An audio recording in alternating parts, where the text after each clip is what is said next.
Hi, everyone, and welcome to this next episode of the Sustainable Connections podcast. My name is Mark Lee. I'm the Global Director of Thought Leadership at ERM and the regular host of Sustainable Connections. Today's conversation fits really nicely in the spirit of Sustainable Connections. We're going to be talking about fresh water, its scarcity, its industrial use, how the private sector and the public sector and communities need to share access to fresh water. And I'm going to be doing that with one of my colleagues from ERM and also one of our clients. And I'd love to introduce both of those people now.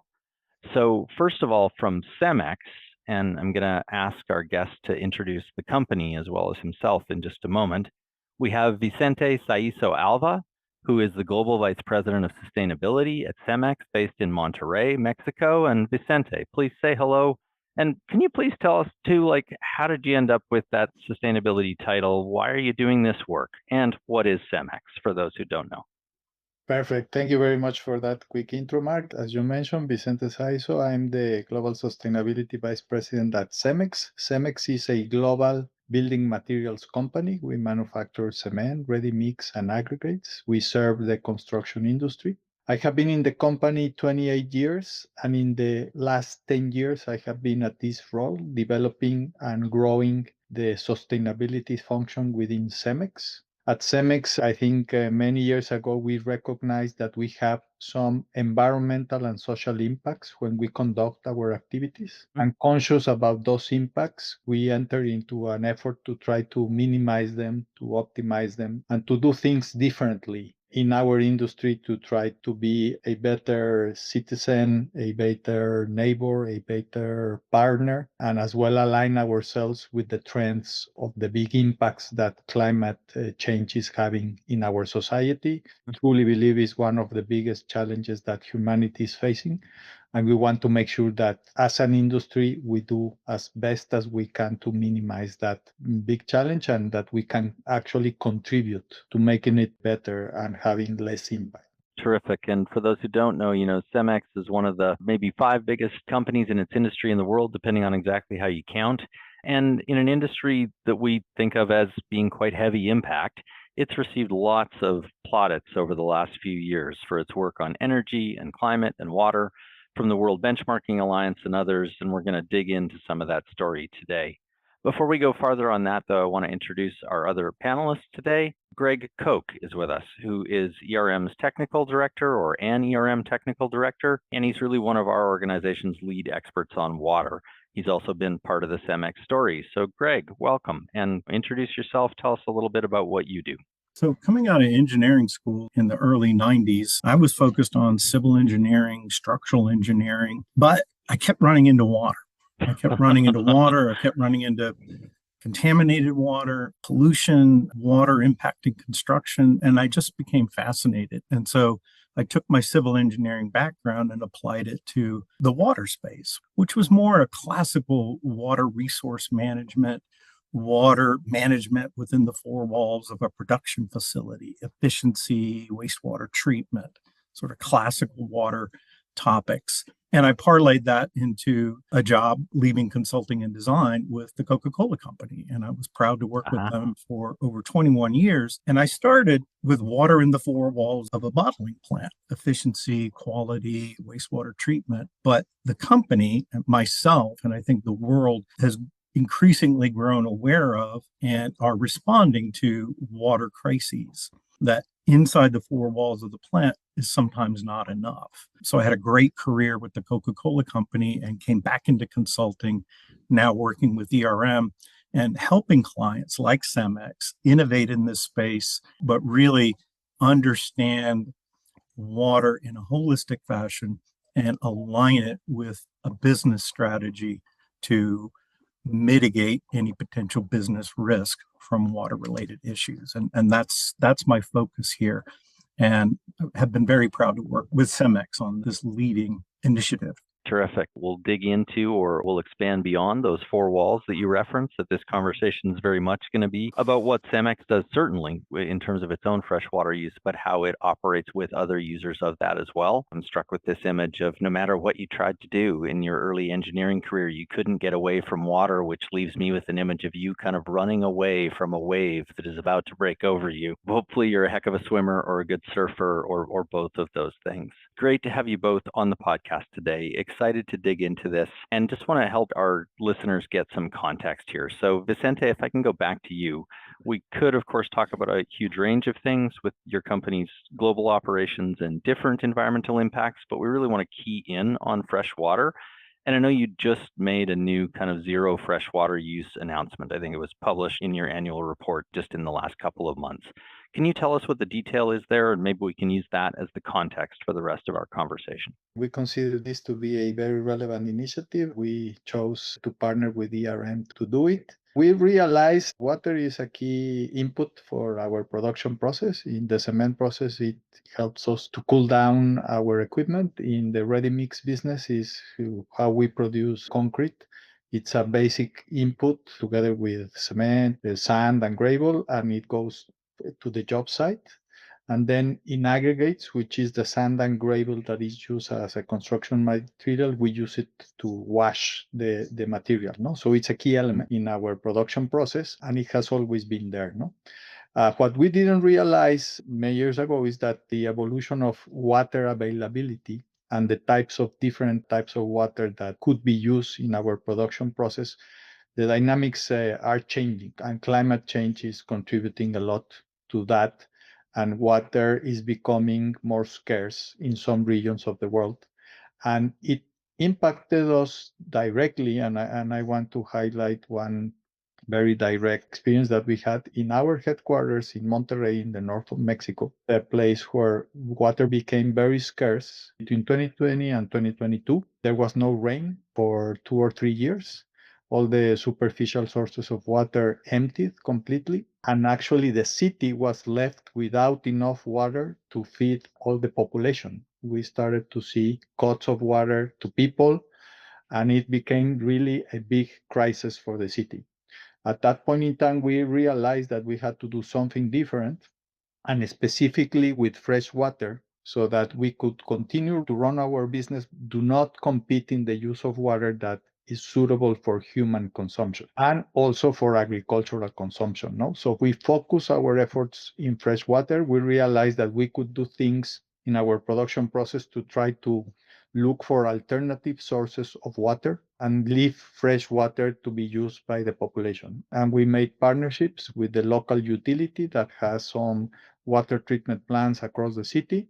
We also contacted food companies, beverage companies that we have in our city. And together with all these different sources, we were able in 1 year, starting in January 2022 to December of 22, to go to 100% zero fresh water use in our ready mix operations, which is 15 ready mix plants that serve the Monterrey metropolitan area, which is around 6 million people. We realized how big impact we can make and how big difference we can make. Then from there on, we started to develop this into a global initiative, and we partnered with ERM to help us validate the way that we are measuring the use of fresh water in our facilities and how we can convey to the general public, to the authorities, that we are not using fresh water. So ERM comes in as a validator or verificator. We are not using fresh water in our operation, and gives us like a seal of approval of making sure that we are following a protocol in which we can measure the use of water and make sure that we are between 90 to 100% non-fresh water use when ERM came in, and that's how we made this partnership. It would be lovely to avoid the crises, but they're often what kind of push these issues in front of us, and your response was incredibly fast. I think a number of the things you said there hint at some of the dynamics that we're sort of separating out fresh water, so there's more than one type of water. There are many uses, and it's essential both to industry and to the communities where you operate. Greg, there's a protocol that goes with this announcement, and it sounds like you had something to do with setting that up. So Can you break it down a bit for us? What does the freshwater protocol set out, and how has it accomplished what it's set out to do? Before I answer that specifically, the protocol, what is it and what can it help you accomplish? I want to go back to when Vicente and Cemex first contacted ERM and the first call that I was a part of, where they were describing that they had this ambition and they had manifested it in reality and they wanted to formalize this. And yes, right away we started thinking about, well, how do you define it? What do you mean by freshwater? How would you assure yourself? But before any of that, I stepped back and I said, whoa, wait, this is huge. When you look at industry around the world, there's two big factors that come in. It's how much water are they taking into their facility, and who are they sharing that water source with? And is there enough for everyone to go around? And then there's the same on the wastewater discharge. Okay, you bring in some wastewater, you might have some wastewater, and then that gets discharged. And my whole life, my whole career, if you will, whether it's focused in the four walls of the plant or at the watershed level, it has always been about how to get business to reduce its impact on fresh water. Could you be more efficient? Could you reuse water? Are you taking from sustainable sources of water? Right? That's my bread and butter. That's what I do. And here Cemex comes and says, no, we're taking that out of the equation. We're not going to bring any fresh water into the plant. It's like, okay, well, what are you making? How can you do this? I can't understate how important this initiative and the progress that Cemex has made is, because of that very obvious fact that I talked about, that the demand of industry on freshwater is a factor. And where you have water scarcity, whether that's Monterey or Atlanta, that's something you try to reduce. And Cemex just took that out of the equation with this ambition and how they manifested it. And that's the word that was in my head, is that we're hearing here a whole different level of ambition. We're not going to improve our freshwater use. We're going to eliminate it. But please, exactly. Keep going. So with that, then it was Carl Sagan that said extraordinary claims require extraordinary evidence, right? You can't say, I saw an alien and just believe what you saw. You better have some photos. and so in that vein, a bold ambition of zero freshwater use had better have some rigor behind a claim like that. And so,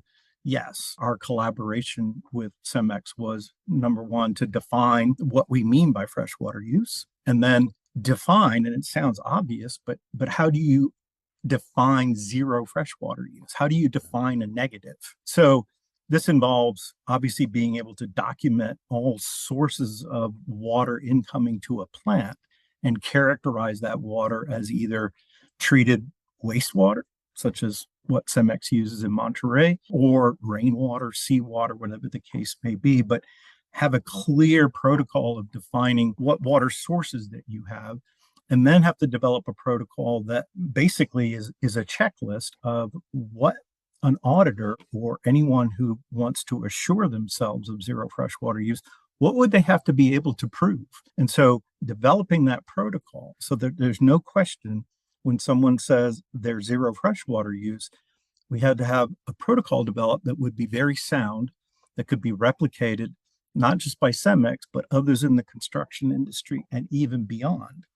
So once we developed that protocol, we then piloted that at several of Cemex plants to fine-tune the protocol, and are now using it to actually assure themselves of individual sites that where they want to make that claim. The future benefit of this protocol is how it can be adopted by others in the construction industry, perhaps starting with the concrete and cement industry, but expanding in the construction industry and really expanding beyond. I think what Cemex has done is develop a protocol that is really agnostic to the type of work that you're doing with a given industry and can be scaled and replicated across a wide range of industries.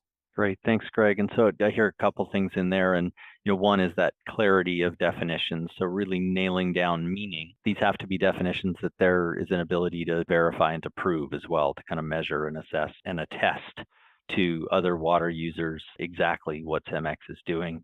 And Vicente, maybe I can bring it back to you on that basis. So This kind of began with crisis in Monterey, very specific, but zero freshwater is now part of your overall sustainability strategy. And I'm curious what milestones you've set for that going forward and how this maybe it becomes part of your global operations, not just what you do. Don't mean to minimize with the word just, but not only what you do in the Monterey region.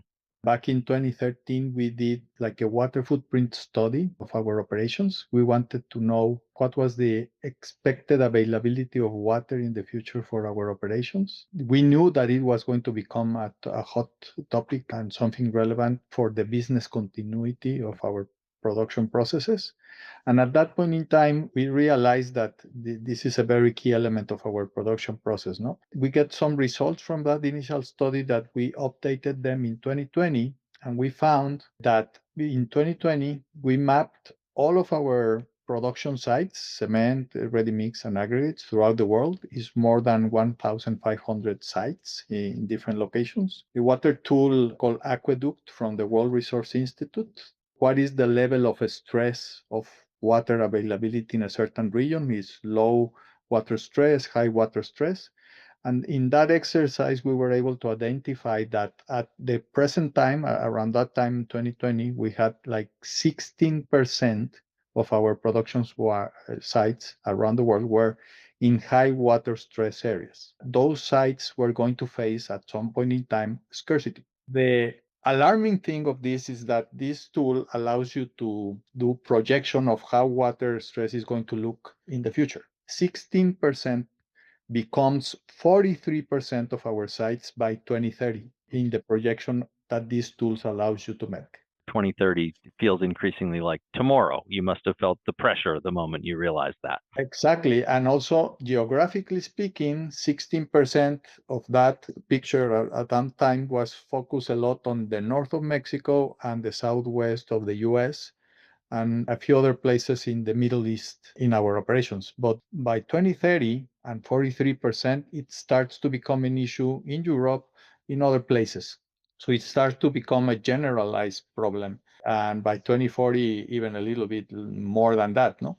So it was going to become a global issue for us, and we better get on to it. And that opened our eyes to really start to manage water in a different way. We were not very conscious about water because we are not a large consumer of water compared to other industries, but it's a key element. So from business continuity, we had to do it. This eye-opening study gave relevance to many different initiatives that we started to launch to optimize our use of water, how many liters per ton of product that we use. Obviously, that's the first one that we want to manage.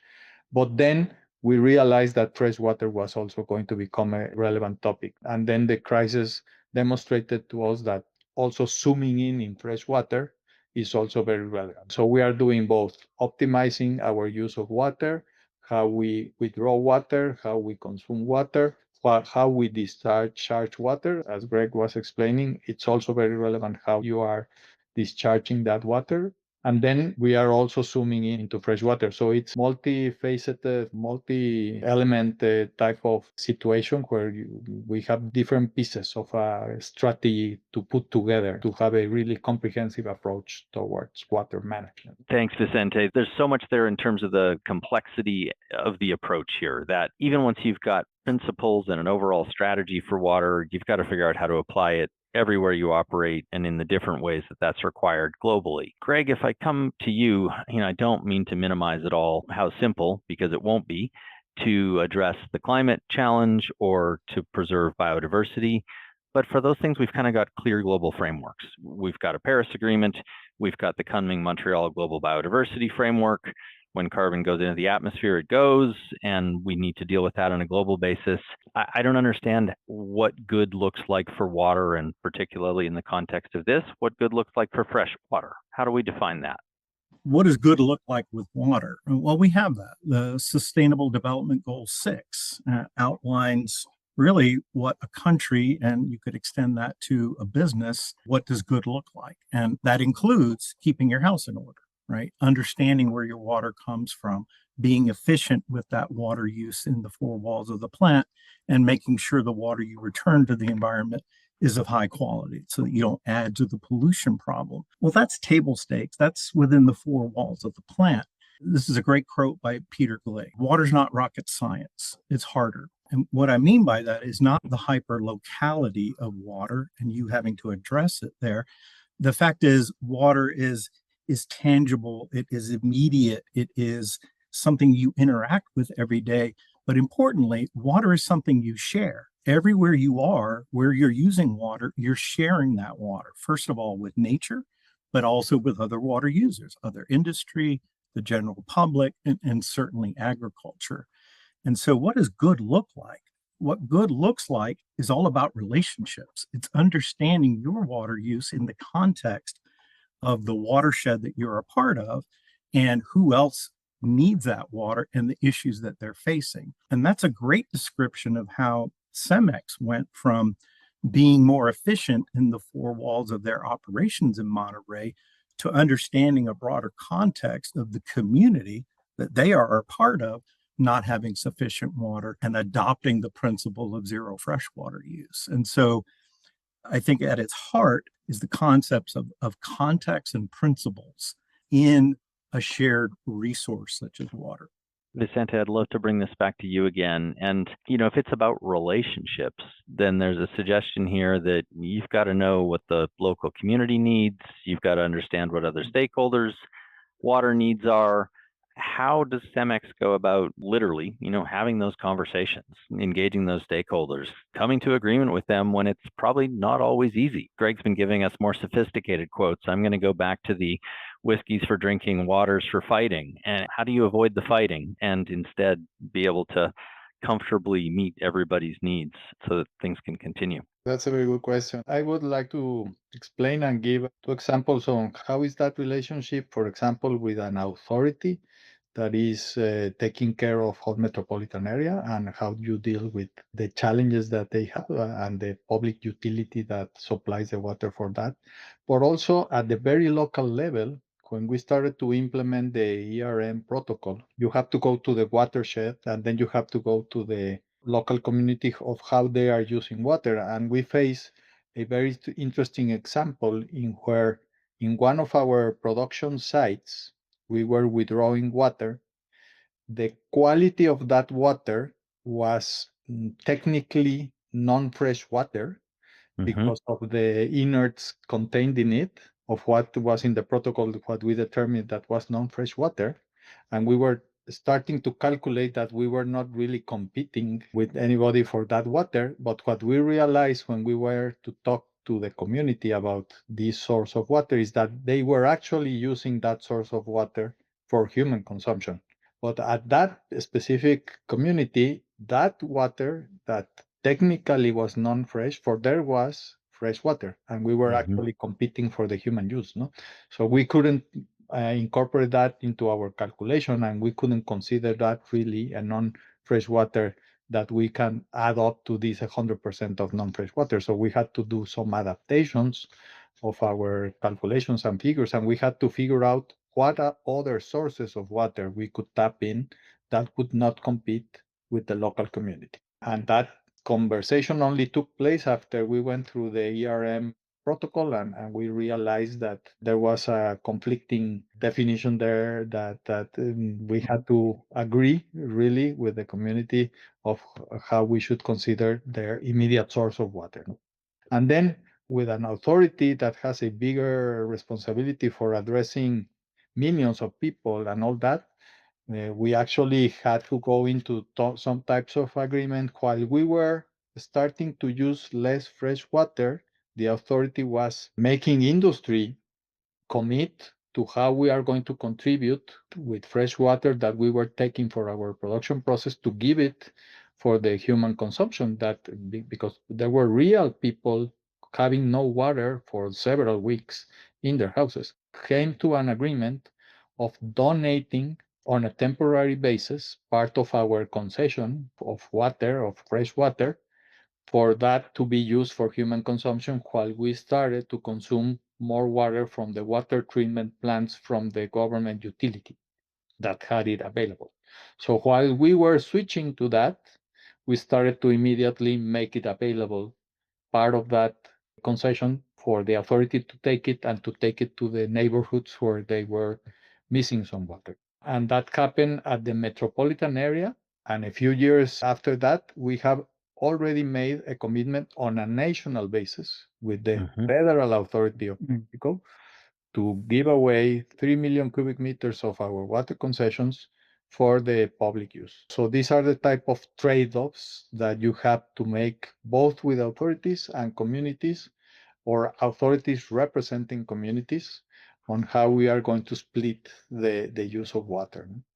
Yeah, I like the notion of trade-offs. I think it expresses it well. And it also reflects a real sophistication that a water strategy has to be a living thing, that the dynamics change, rainfall patterns change, droughts come and go, water that you had classified as non-fresh can be cleaned and used for human consumption. So there's a kind of constant redefinition. Greg, this maybe reflects, the sophistication part, some of the level of ambition in the Cemex work. And so taking this outside of Cemex and outside of the industry, how normal is this? Like, are companies broadly beginning to see the risks and opportunities inherent to water? And are they taking a whole value chain approach the way Cemex has embraced in these last few years? I would answer that question saying that increasingly, more and more companies are taking a more holistic, risk-based, and collaborative-based approach to water stewardship and water use. I think the industries that are leading that are starting with the food and beverage industry because they are so close and immediately tied to water.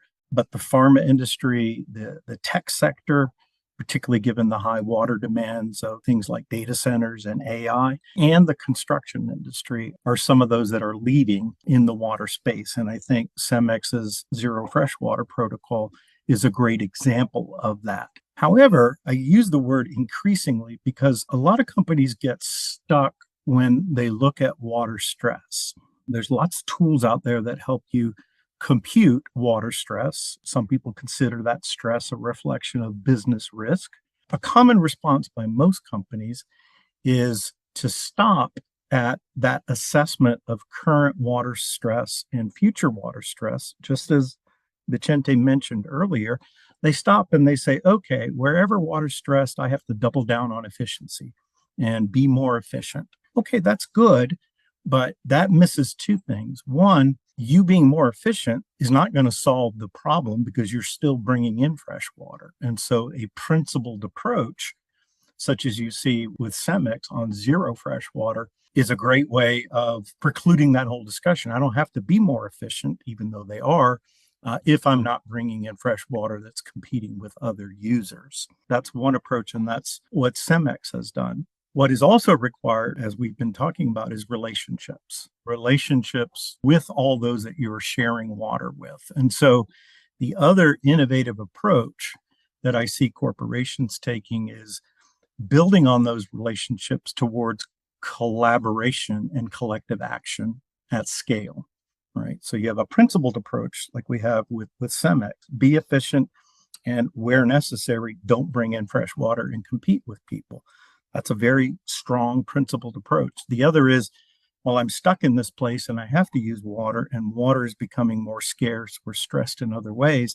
I can't do it alone. So yes, I have to contact the regulators and the authorities and advocate for their management of water, but I also have to partner. I have to partner with other users of water in that area. And maybe some of those users are my competitors, but I need to look at this as a pre-competitive space.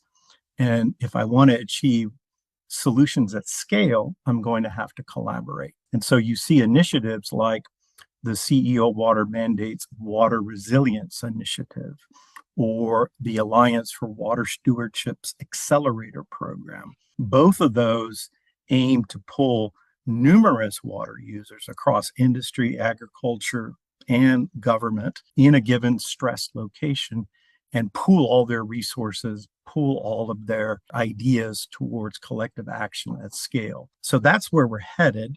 And Cemex is perfectly positioned. Rather, I should say the Zero Freshwater Protocol is perfectly positioned to bridge that principled approach with collective action, because showing people that zero freshwater use is achievable, having a solid protocol that could assure someone before they make a claim of that is a way of bringing solutions to a collective action effort. And I think the wider adoption of a zero freshwater use protocol is a great way to contribute to collective action. The elements here that are getting stressed, we've often come back to this notion of relationships. And Vicente, you already talked about what it was like to engage direct community users and also authorities, regulators. And you mentioned using tools like WRI's Aqueduct. I'm curious, in the context of what Greg just said, can you share an example of one of the partnerships you've really relied upon along the way, as beyond ERM's work on the protocol, that has let you drive this freshwater strategy forward? This is going to be a good example of how an integral approach looks like when you're dealing with water. For example, when people talk a lot about water, normally they talk about efficiency, freshwater use, etc. And for example, the cost element into water normally left aside because historically, I don't know why, but humankind, we have given a small value to water compared to the value of other relevant inputs, basic inputs for life. And normally it's not an element. When we did this water stress study, we also did one on what was the water cost. Also identifying in which places we have a concession for which we pay a small amount and then we use unlimited amount of water. So it's actually doesn't have a cost per liter of use or very, very minimal, no? And we actually quantified how much water that we're using is costing us and how much water that we are using is not costing us. And we started to develop this notion that at some point in time, and when there's going to be water stress, there's going to be a higher cost of doing business related to water. And we engaged Spanish university that helped us do this study through our operations. We standardized to a cost of dollar per liter, and we had very surprising elements into doing that analysis. We have locations in Europe, in the US, and very well developed countries. You would imagine that the cost of water is something more relevant than in emerging countries. And what we have found out of this study was that Mexico is the place where we have the highest cost of water. And the operator, the president of Cemex Mexico at that time, was eyeballed by how many millions of dollars he was spending on water. It was unmaterial in the total revenues of the operation and all that, non-material, but nevertheless, it was several $1 million that we were spending on water. And at that point in time, Mexico operation started to put attention on water because we were tapping for batching plants, for ready mix plants, we are tapping municipal water. And that has a cost. And they normally cost it higher for industries than for domestic use. So when you put another element into the equation, you realize that although it's not material, it makes a difference. And if you add the cost element, then the risk becomes not only business continuity, but at some point in time is going to hurt your economics and the margin of your product. And we started to pay more attention to that. And up to date, we still do an annual review of using water. We're still finding places where there's very small cost of water, like the US, for example. But nevertheless, if it's not for cost, we are doing it for water stress or for other reasons. But at some point in time, for sure, cost will catch up. As water becomes more scarce, it will become a much more costlier and valuable input into our production process. Vicente, it maybe makes sense to jump from what you were just saying about cost to what about water as an investment? Like, how does Cemex, as a private sector company, look at what it is spending on fresh water and your access to it and the relationships you need to maintain around it and everything else? Can you actually calculate an ROI on this, or is that a future ambition that goes with the strategy? No, I think you can calculate an ROI for water, and we had to do that implicitly when we faced this crisis in Monterrey, when we started to look at what was the cost of the water from the water treatment plant and what were the investment that we required to do to make an adjustment in their installation and in our installation to be able to transport and receive that water. There was going some cost related to transportation. If the source was near, there was going to have a cost for the piping to have that water access.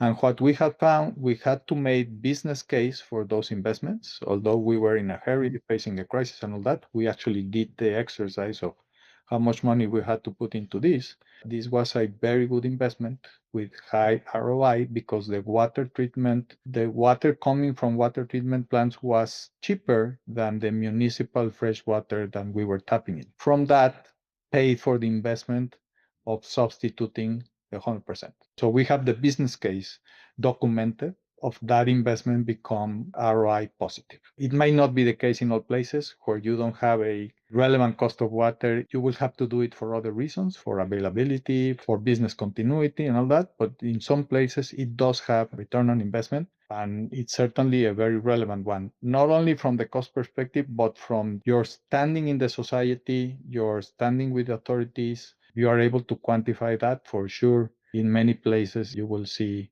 having good return on investment in water. There's one facility in Dominican Republic where we were having a big loss of water and we realized it was old piping. We substituted all the piping in the cement plant for visible piping where we can very quickly check for any problems, etc. And we had a saving of 50% of the amount of water that we were using previous to doing that whole refurbishing of the whole piping system in one facility. All the wastewater that we were not realizing that was hidden somewhere and we were not even aware of where it was. Yeah, and that's that connected thinking that less water in means less wastewater to deal with going out, all the parts. We've run through a lot of topics and our time's kind of slipped away on us here. So I think I want to close by asking both of you just one last question, which will sound simple, but it's one of those ones that's kind of not. And Greg, I'm going to throw it at you first and then let Vicente have the last word. And that's just what's next. So given what we've learned in the last few years, maybe the last couple decades, about freshwater use, especially in the private sector in a corporate setting, what should companies be anticipating are the next challenges of the next few years? I see three challenges. The first, and it's not just companies, we're all dealing with emerging contaminants, PFAS, pharmaceuticals in the environment. No one quite yet knows what the long-term effects are of ingesting water with these compounds in them because the concentrations are so small. But I see a lot of innovation and I see a lot of focus on water quality. This whole concept of zero freshwater use is predicated on there being fresh water out there in the environment. And it's not fresh if it's highly contaminated with all these man-made pollutants. And so one place that I think you're going to see a lot of people heading to is innovations and a greater focus on water quality and water quality protection. The second challenge and how it will manifest itself is aligning your business strategy with water supplies. So far in this conversation, we've been talking about how to adapt to a water-stressed environment. We have the great case study of Cemex and the zero freshwater protocol. But before that, I think you're going to see a lot of companies make decisions around where do I site plants? Where do I build new plants? If I'm going to merge or acquire another business, where are they located? And am I inheriting or creating a water stress situation? And then also long-term studies of water availability. Before someone drops tens of millions, if not hundreds of millions of dollars on a new capital asset like a manufacturing plant, I think you're going to see a lot of focus on assured water supplies, looking at supply dynamics and details to look 50 years out, not 5 years out, and take in more than just climate change. So that's two, water quality and assured long-term water supplies aligned with your business growth strategy. And the last is water reuse. Cemex started that. You heard Vicente say, we focused on being as efficient as we can and reusing water within our direct operations. And I think that's a growing area for all of business. Of course, Cemex took it further to say, well, how about zero freshwater use in addition to being efficient? But that internal reuse and use of alternate water supplies is going to have to grow because the population growth, economic development, and the challenges of climate change are putting a lot of stress on water supplies. And it's going to force businesses to look for alternatives. Now, there is no alternative to water. There's alternative to fossil fuels, wind, solar, what have you, but there's no alternative to water. These concepts of water reuse in the context of water stress is part of the corporate change that's coming. No alternatives on the substance, but alternatives on approaches. And Vicente, if you think about this question, what's coming in your mind for the next few years? You might double down on some of what Greg said, or you might have a different perspective from Cemex. No, I think we are pretty aligned with that. I would say for us is ensuring business continuity, given that water is a key element in our production process, be able to have access to water. I think innovation in being able to tap different sources of water is going to become very relevant. If we want to go to zero non-fresh, the more that we have of other sources of water is going to be very relevant. As a member of society or watershed, we have to go beyond our fence and look of what's happening in that society. For example, in Monterrey, there's a 2050 water plan for the whole city. There are many projects, infrastructure projects associated with making sure that the city doesn't run out of water again. We are contributing with that because we provide the building materials for all that infrastructure. So it's going beyond your fence to go to the watershed and understanding better the watershed and how you can contribute, not only by using less water, but in your business, how you can contribute to those plans that can ensure water availability for the long term. No, as I said, reducing our risk, business continuity, and of course, profitability always will be there. And I'm sure that water will have a bigger cost in the future. And if we have already optimized everything that we can in our facilities, we will have the lowest cost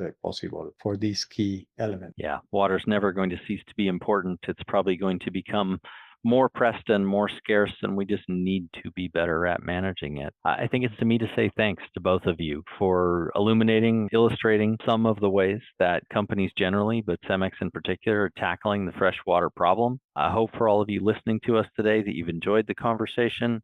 If you're interested in Sustainable Connections, all of the episodes are available on erm.com or on your kind of platform of choice, be that Apple or Spotify or otherwise. If you have any comments on this podcast or any of the other ones we've done, we'd really love to hear them. For now, for today, thank all of you for listening. And thanks again, Vicente and Greg, for your time and your insight. Really appreciate it. Really enjoyed the conversation. Bye for now.